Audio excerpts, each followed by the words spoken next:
After our arrival in Cusco, we were immediately transferred to a bus and plunged into the beauty of the Sacred Valley for a week of unforgettable beauty in the mountains. First stop is Cacacholo, where we meet the women of the Weaving Co-op, another Planetara Foundation initiative to keep the past alive by providing sustainability for a community that would otherwise disappear as young people leave for the city.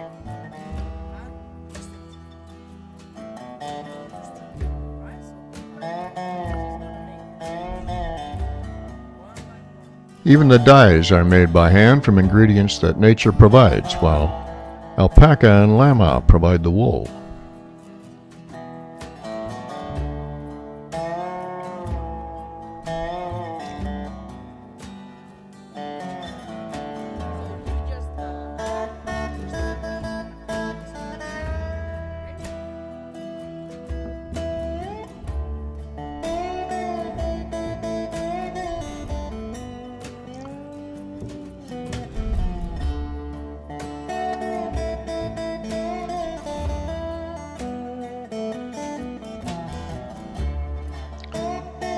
Pat made some new friends.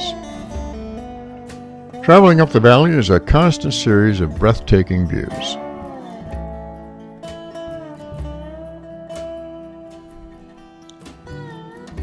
We catch our first glimpse of Peru's famous terraces. As flat land is in short supply in the mountains, for many centuries the natives have terraced the slopes in order to grow crops. These are near an ancient lookout and fortification, typical of many constructed by the Inca to guard the mountain passes. It's hard to grasp the scale. The rise between terraces is about 9.5 meters. They're absolutely huge. Farther up the valley, an exceptional example is found on a high plateau at Mare, altitude about 11,500 feet. The site contains several enormous terraced circular depressions, the largest of which is approximately 30 meters deep. As with many other Inca sites, it also has a sophisticated irrigation system.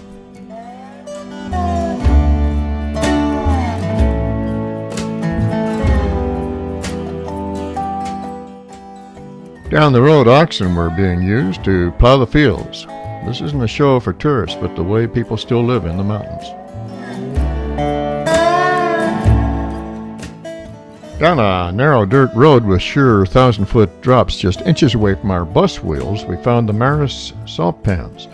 Since pre-Inca times, salt has been obtained here by evaporating salty water from a local subterranean stream.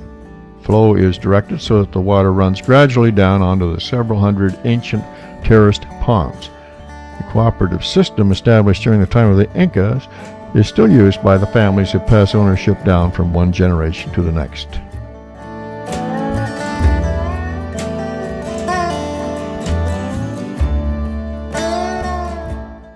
Our base of operations in this area was a delightful inn at Alante Tambo in the Urubamba River Valley. The bartender made excellent pisco sours, the national cocktail.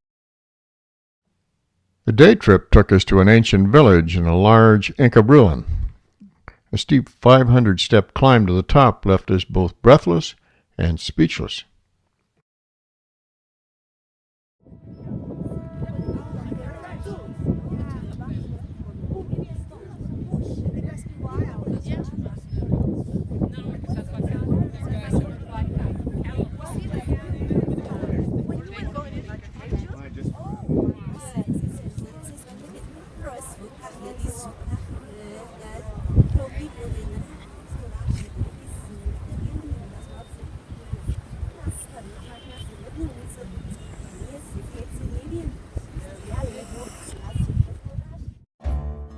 Back down in the village, we saw examples of the earthquake-resistant Inca doors and channels for moving water.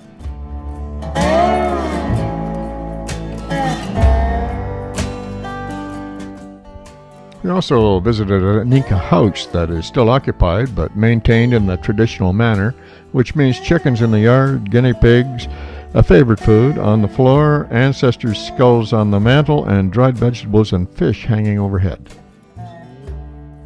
Soon we were off on our much-anticipated journey to Machu Picchu.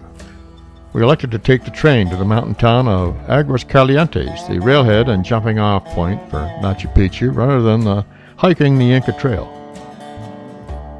With an early start the next morning, we were among the first to arrive at the site to get our first look at Machu Picchu, built at the height of the Inca Empire around 1450 AD, abandoned a century later at the time of the Spanish conquest and found in 1911 by the Yale University historian Hiram Bingham, who brought it to the world's attention.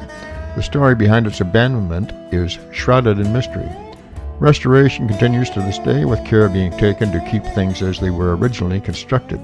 In 1983, it was named a UNESCO World Heritage Site. Amazingly, the site was never discovered by the Spanish during the colonial period and therefore remained relatively intact without the plundering and architectural changes seen throughout South America. Its security was partially due to the fact that it is built on a high plateau at 2,430 meters above sea level, surrounded by vertical cliffs, and on three sides, the Urubamba River. The Inca were masters of dry stone construction, in which blocks of stone are cut to fit together tightly without mortar. They also used a joint design that is highly earthquake resistant, a necessity as the site is between two fault lines. The builders also left the existing stone of the mountain in place, using it as a foundation, which further increased stability. Their method of moving and placing enormous stone blocks, some weighing up to 20 tons, is unknown. It is believed they used hundreds of men to push the stones up inclined planes. Terraces and water channeling systems enabled crops to be grown and resisted mudslides in the rainy season.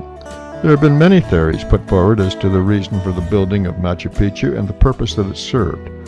Some theories involve human sacrifice, virginal priestesses, aliens from outer space, and mysticism. It was most likely a royal retreat, perhaps a summer palace, where Pachacuti and his royal court could relax, hunt, and entertain guests. The court apparently abandoned Machu Picchu as the Spanish conquistadors entered the area, some believe to keep it safe from invaders.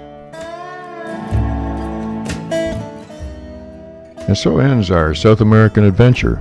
A final thank you to G Adventures, the Ecuadorian and Peruvian people who made us welcome, and our wonderful guides, Pablo, Luis, and Alejandro, who made this the adventure of a lifetime. Adios, amigos.